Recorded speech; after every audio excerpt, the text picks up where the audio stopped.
And a Chicago neighborhood shut down after police stumble on a house of horrors. Several people shot and killed. Tonight we're learning more about the gruesome crime scene. Good evening. Thank you for joining us. I'm Rob Johnson. And I'm Ann State. The bodies of 5 men and women were found gunned down inside a home, and police say there are signs of forced entry. It happened this afternoon in the 7600 block of South Rhodes Avenue.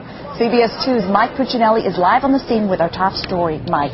And the bodies of all 5 of those victims are still in the home on South Rhodes. That as medical examiner's office personnel and crime scene investigators continue to pore over the scene. They're trying to figure out exactly why the home was ransacked and why 5 people ended up dead. Now, police were called to the home after a woman stopped by, looked in a window, and saw some of the bodies. Family members of victims continuously showed up at 76th and Eberhard to check on the fate of loved ones. They're not giving me any information right now today. Okay. What did she say? Find out who it is in the house. But it was clear from this mom's reaction that she feared her daughter was among the victims. Police weren't saying anything about a motive, but they did confirm that they found 5 people dead. We are now confirming that there are, in fact, 5 people who are deceased. 5 people who are deceased.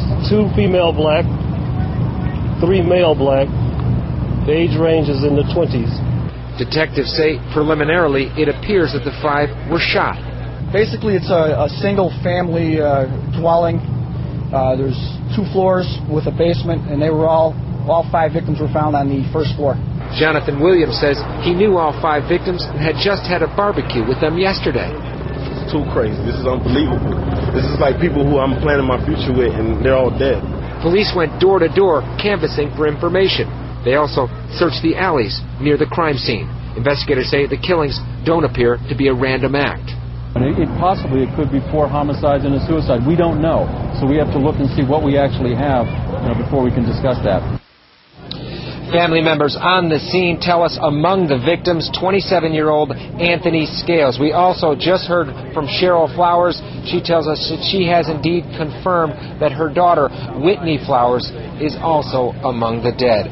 Now, Cheryl Flowers was the woman that you saw crying at the top of our story. Now, police say no offender is in custody at this hour, but they also say that people living in the neighborhood don't have to necessarily panic. Live on the South Side, Mike Puccinelli, CBS 2 News.